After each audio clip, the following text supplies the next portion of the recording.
ناظرین آداب، روبی چینل کے دوپہر خبرنامے میں آپ کا خیر مقدم ہے۔ میں ہوں سید انوار اللہ غوری۔ اتنا بھی نہ ملک و قوم کا معیار گرے، سرخیاں دیکھتے ہی ہاتھوں سے اخبار گرے۔ تو آئیے سب سے پہلے نظر ڈالتے ہیں سرخیوں پر۔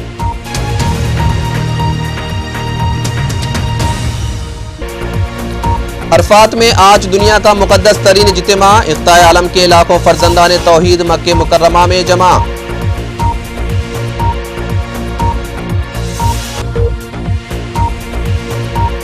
مدھیہ پردیش کے مندر میں بھگدڑ سے مرنے والوں کی تعداد 110 سے متجاوز، عدالتی تحقیقات کا حکم۔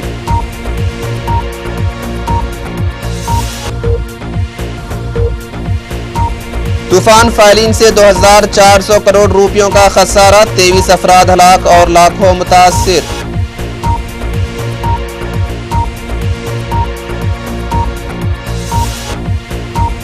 اور تلگو دیشم پارٹی سربراہ نارا چندرا بابو نائیڈو کے خلاف 420 کے تحت مقدمہ درج کرنے گورنمنٹ چیف وپ جی وینکٹ رمنا کا مطالبہ۔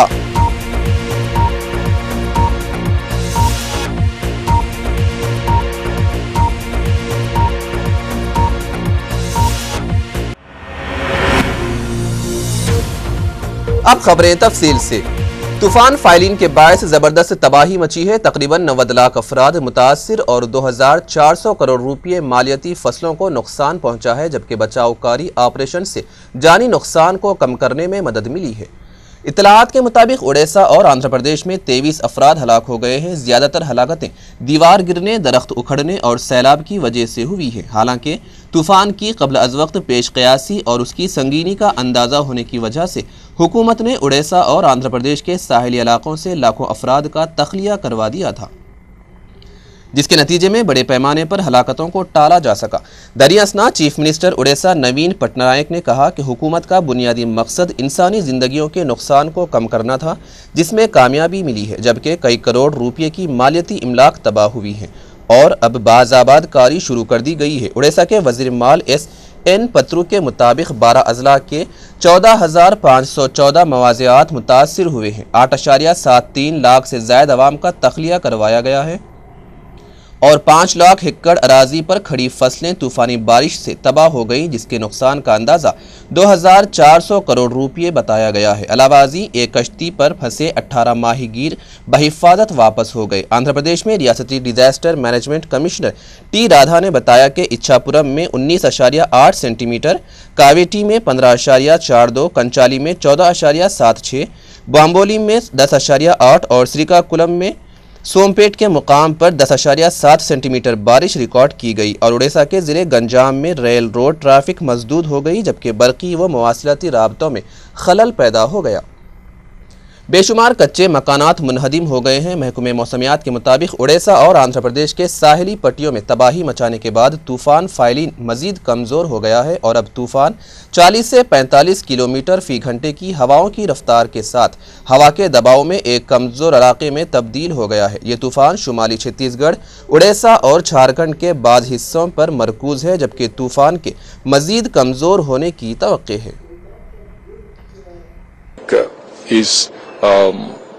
Will not be there, but we'll have to really wait and see and receive reports from the field. We have not yet received any reports of casualty so far this morning officially from the sub-Himalayan West Bengal also for day 2 and day 3 heavy to very heavy rainfall is expected. In terms of winds, next 12 hours are crucial.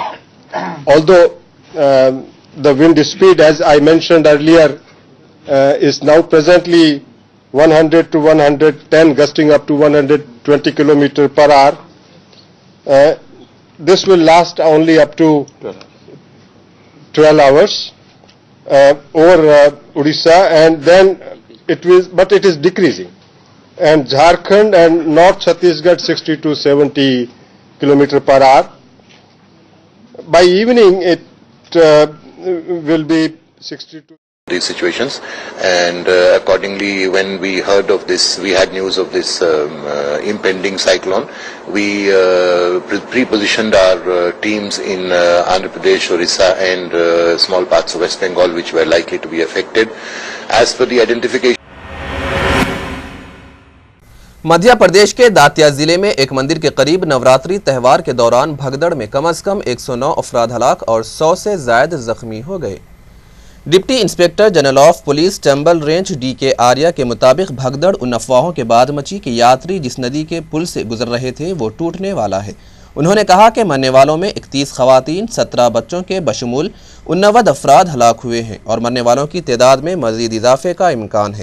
چنانچہ ریاستی حکومت نے اس واقعے کی عدالتی تحقیقات کا حکم دیا ہے۔ ذرائع کے مطابق مقام واقعے پر دلخراش مناظر دیکھے گئے اور بے چین رشتہ داروں کو نعشوں کے انبار میں اپنے عزیز و اقارب کو تلاش کرتے ہوئے دیکھا گیا۔ اس واقعے پر احتجاج کرتے ہوئے برہم ہجوم نے سنگ باری کی اور پولیس کے ساتھ جھڑپیں کی، جس کے بعد پولیس نے انہیں منتشر کرنے کے لیے ہلکا سا لاٹھی چارج کیا۔ دریں اثنا ریاستی حکومت نے مدھیہ پردیش میں جہاں انتخابات ہونے والے ہیں، ریاستی الیکشن کمیشن کی منظوری سے بھگدڑ میں مرنے والوں کے رشتہ داروں کو فی کس 1.5 لاکھ روپے ایکس گریشیا دینے کا اعلان کیا ہے اور حکومت نے بری طرح زخمیوں کو فی کس 50,000 روپے اور معمولی زخمیوں کو فی کس 25,000 روپے دینے کا اعلان کیا ہے۔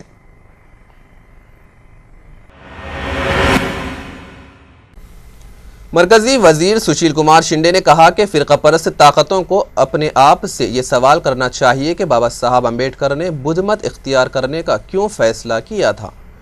انہوں نے زور دے کر کہا کہ ایسے عناصر کو غلبہ حاصل کرنے نہیں دیا جائے گا۔ شنڈے نے آزادی صحافت کے مجسمے کی رونمائی انجام دینے کے بعد خطاب کرتے ہوئے کہا کہ اسی دن ڈاکٹر بابا صاحب امبیڈکر نے فرقہ وارانہ اعتبار سے جانبدار سماج کے ساتھ ترک تعلق کیا تھا اور اپنے پیروں کا مذہب تبدیل کیا تھا۔ آج سماج کو ان وجوہات پر غور کرنے کی ضرورت ہے کہ ڈاکٹر بابا صاحب نے تبدیلی مذہب کا فیصلہ کیوں لیا تھا۔ انہوں نے کہا کہ ماضی قریب میں فرقہ پرست طاقتوں نے ایک بار پھر سر اٹھانا شروع کر دیا ہے، لیکن ہم ایک سیکولر محاذ کی حیثیت سے اقتدار پر آئے ہیں اور کسی بھی حالت میں ہم ایسی طاقتوں کو غلبہ حاصل کرنے نہیں دیں گے۔ امبیڈکر نے 1956 میں ناگپور میں اپنے لاکھوں حامیوں کے ساتھ بدھ مت اختیار کیا تھا اور اب وقت آ گیا ہے کہ فرقہ پرست طاقتیں اس بارے میں اپنا محاسبہ کریں۔ نیشنل ڈیزاسٹر مینجمنٹ اتھارٹی کے مطابق طوفان فائلین کے باعث شمالی چھتیس گڑھ، جھارکھنڈ، بہار، مشرقی اتر پردیش، مغربی بنگال اور سکم میں آئندہ 48 گھنٹوں میں بھاری بارش کی پیش قیاسی کی گئی ہے۔ نیشنل ڈیزاسٹر ریسپانس فورس کے عہدیداروں نے بتایا کہ فائلین طوفان چھتیس گڑھ اڑیسہ سرحد کے قریب ہے اور اب یہ طوفان نیپال کی سمت بڑھنے کی توقع ہے، حتیٰ کہ دریائے کوسی میں سیلاب کا خطرہ ہے۔ دریں اثنا نیشنل ڈیزاسٹر مینجمنٹ اتھارٹی کے نائب صدر ایم ششی دھر ریڈی نے بتایا کہ احتیاطی اقدامات اختیار کیے جا رہے ہیں۔ کانگریس جنرل سیکریٹری دگ وجے سنگھ نے گجرات کے چیف منسٹر نریندر مودی پر بھی برہمی کا اظہار کرتے ہوئے کہا کہ مودی کو گاندھی جی کا نام لینے کا کوئی حق نہیں ہے۔ دگ وجے سنگھ نے میڈیا سے بات کرتے ہوئے بتایا کہ مودی گاندھی جی کا نام اس لیے لیتے ہیں کہ وہ عوام میں ان کے نام کا استحصال کرنا چاہتے ہیں۔ مودی گاندھی جی کے اصولوں یا نظریات سے اتفاق نہیں رکھتے۔ انہوں نے مزید کہا کہ مودی کے اس دعوے میں کوئی سچائی نہیں ہے۔ آزادی کے بعد گاندھی جی نے اس بات کی وکالت کی تھی کہ کانگریس کو تحلیل کر دینا چاہیے۔ علاوہ ازیں دگ وجے سنگھ نے علیحدہ ریاست تلنگانہ کی تشکیل سے متعلق کہا کہ وزارت گروپ کے اجلاس میں اس مسئلے سے متعلق تمام پہلوؤں کا جائزہ لیا جائے گا۔ انہوں نے کہا کہ یو پی اے حکومت نے تمام سیاسی جماعتوں سے مشاورت کے بعد ہی علیحدہ تلنگانہ ریاست کا فیصلہ کیا ہے۔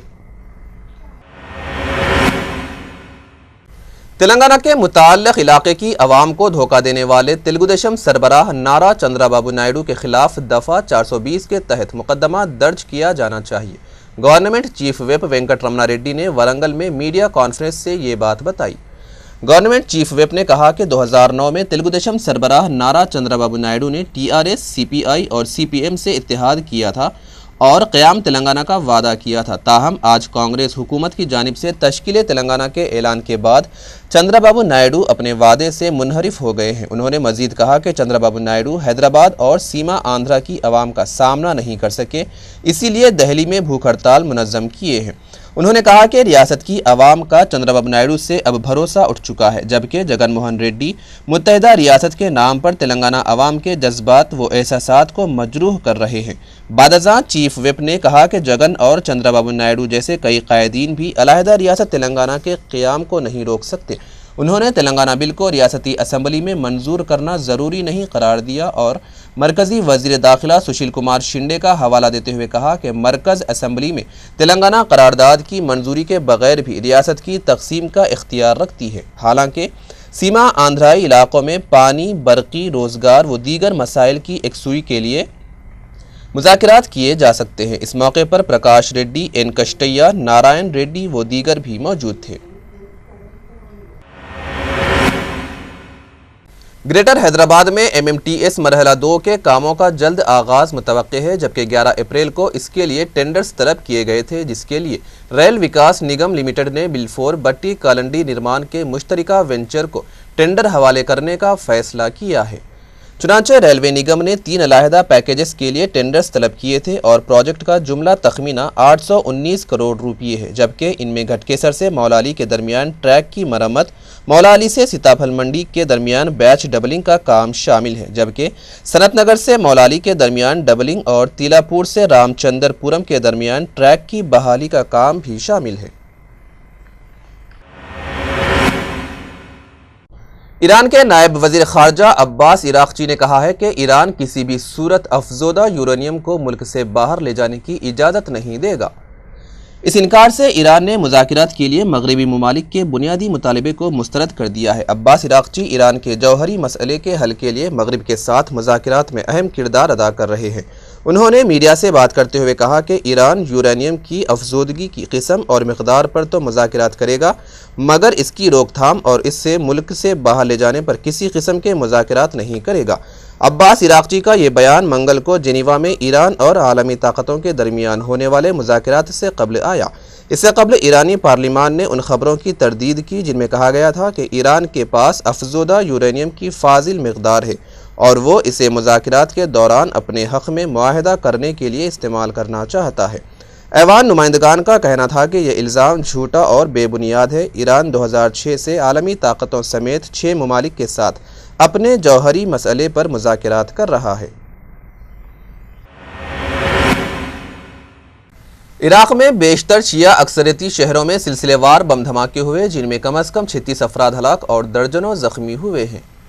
عہدیداروں کے مطابق کار بم دھماکوں کا استعمال عموماً القاعدہ کی عراق شاخ کرتی ہے۔ سب سے خطرناک حملہ جنوبی شہر حلہ میں کیا گیا، جو بغداد سے 95 کلومیٹر دور ہے۔ عراق میں پچھلے چند ماہ سے مسلکی تشدد میں کافی اضافہ ہو گیا ہے اور وہ 2008 کی سطح پر پہنچ گیا ہے، چنانچہ تازہ حملوں کی کسی نے ذمہ داری قبول نہیں کی ہے۔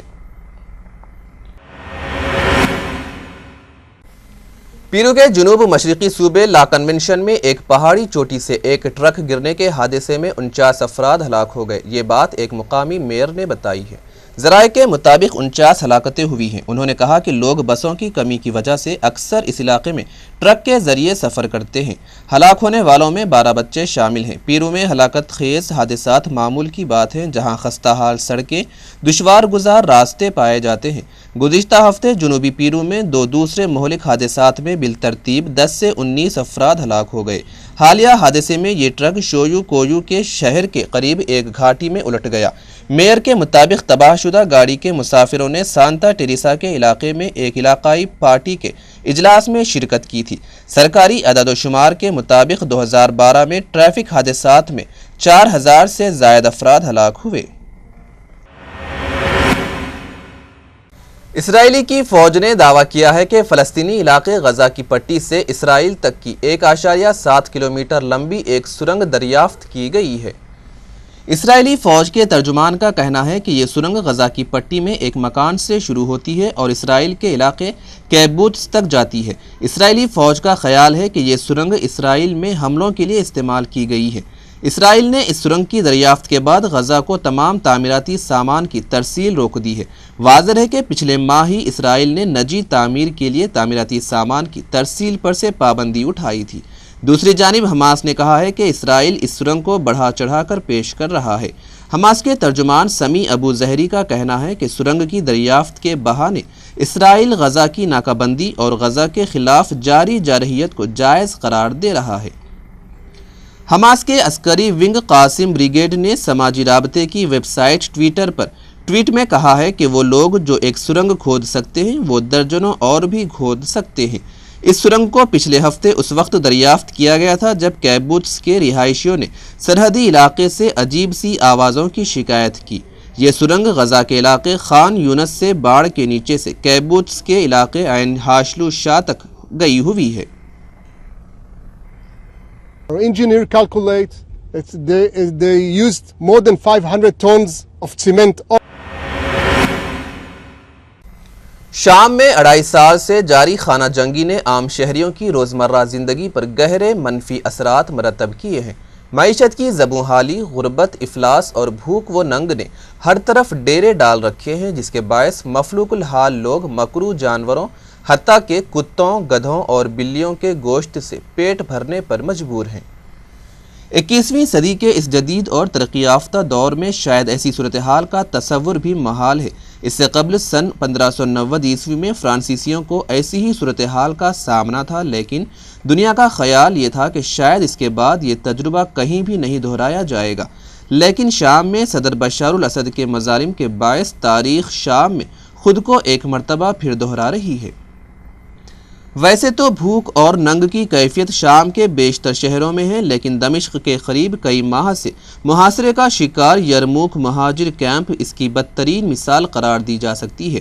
بھوک اور افلاس کے شکار کیمپ کے ایک باسی نے العربیہ.net کو بتایا کہ گزشتہ روز میں نے 3 کتے ذبح کیے تاکہ اہلیان کیمپ کی بھوک مٹانے میں ان کی مدد کر سکوں۔ فلسطینی پناہ گزین نے بتایا کہ حال ہی میں کیمپ کی جامع مسجد کے امام اور خطیب نے یہ فتویٰ دیا کہ 9ویں دن سے مسلسل محاصرے کے باعث ہمارے پاس کھانے کے لیے کچھ بھی نہیں رہا ہے، ایسے میں ہم آوارہ کتوں اور بلیوں حتیٰ کہ گدھوں کا گوشت کھا کر اپنے پیٹ کا جہنم بھر سکتے ہیں۔ اسلام ہمیں اضطرار کی حالت میں ان جانوروں کا گوشت کھانے کی اجازت دیتا ہے۔ اس فتوے کے بعد وہاں کے مجبور عوام نے کتوں، بلیوں اور گدھوں کو ذبح کرنا شروع کر دیا ہے۔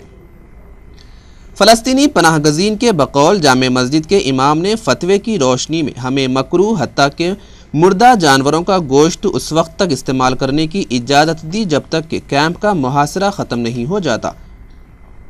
اس فتوے کے بعد اہل یرموک اب آوارہ پھرنے والے ایسے مکروہ جانوروں کی تلاش میں رہتے ہیں کیونکہ ان کے پاس اس کا کوئی متبادل نہیں ہے۔ مہاجر فلسطینی شہری کا کہنا تھا کہ ہمارے پاس اپنے بچوں کی زندگیاں بچانے کا اب اس کے سوا اور کوئی راستہ نہیں، یا تو بھوک سے بلکتے بچوں کو اپنے سامنے دم توڑتے دیکھیں یا ان کی زندگیاں بچانے کے لیے کچھ نہ کچھ کریں۔ خیال رہے کہ دمشق کے جنوب میں واقع یہ مہاجر کیمپ گزشتہ 3 ماہ سے سرکاری فوج کے محاصرے میں ہے۔ اسدی افواج اور ان کی حامی ملیشیا نہ صرف کیمپ میں کسی قسم کی اشیاء خوردنوش جانے سے روک رہے ہیں، بلکہ انہوں نے باضابطہ طور پر کیمپ کے 1 لاکھ باشندوں کو بھوکا پیاسا مارنے کی مہم چلا رکھی ہے۔ That would affect the Palestinians, draw in Hezbollah and back to the Shia-Sunni confrontation and the regional powers, and that is a nightmare for. They are people who need food, water, shelter, sanitation, electricity, healthcare, and more. Not even the strongest global economies can absorb this demand on infrastructure and resources. I think of flexibility, innovation, reform, which they do have, and they're working on, but it's. اقطاع عالم سے آنے والے لاکھوں اللہ کے مہمان آج حج بیت اللہ کی سعادت حاصل کریں گے۔ وادی مینا میں ہندوستانیوں کے بشمول لاکھوں عازمین حج عبادت و اذکار میں مصروف ہیں۔ واضح رہے کہ عازمین کل رات وادی مینا پہنچے تھے۔ مناسک حج کے پہلے مرحلے میں عازمین کو وادی مینا میں شب بصری کے بعد دوسرے دن میدان عرفات میں جمع ہونا ہوتا ہے، جہاں پر نماز ظہر اور عصر کی قصر ادا کی جاتی ہے، اور اس کے ساتھ ہی لاکھوں فرزندان توحید حج کی سعادت سے مشرف ہوتے ہیں۔ اس سال 1,36,000 ہندوستانی عازمین فریضہ حج کی ادائیگی کے لیے آئے ہوئے ہیں۔ مکہ معظمہ کے اطراف سیکیورٹی کو سخت کر دیا گیا ہے اور بذریعہ ہیلی کاپٹر سیکیورٹی انتظامات کا جائزہ لیا جا رہا ہے۔ عازمین کی سہولت کے لیے مکہ معظمہ میں انڈین حج مشن نے اپنے دفاتر قائم کیے ہیں جو کہ 24 گھنٹے کام کر رہے ہیں۔ اس سال حج کے لیے ہندوستان سے 546 طبی عملے کے ارکان کو روانہ کیا گیا ہے۔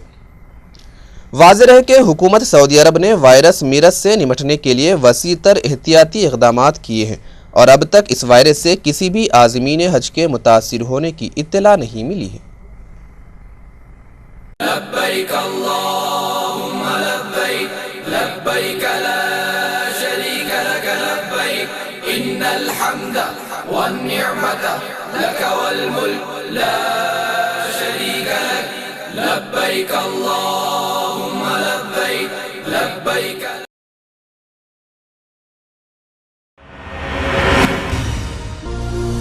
خبرنامے کے اختتام سے قبل اہم خبروں پر دوبارہ ایک نظر۔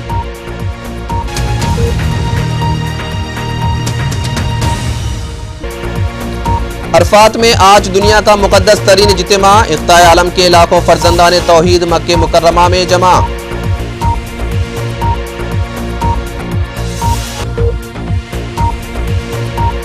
مدھیہ پردیش کے مندر میں بھگدڑ سے مرنے والوں کی تعداد 110 سے متجاوز، عدالتی تحقیقات کا حکم۔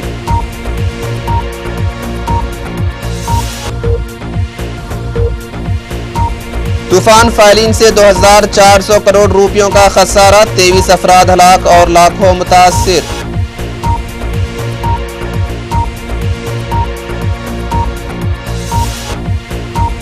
اور تلگو دیشم پارٹی سربراہ نارا چندرا بابو نائیڈو کے خلاف 420 کے تحت مقدمہ درج کرنے گورنمنٹ چیف وپ جی وینکٹ رامنا کا مطالبہ۔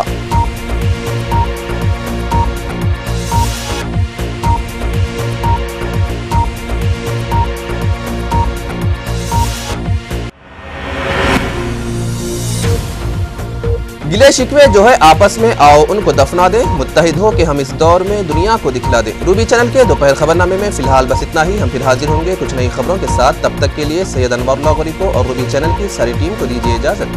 اللہ حافظ۔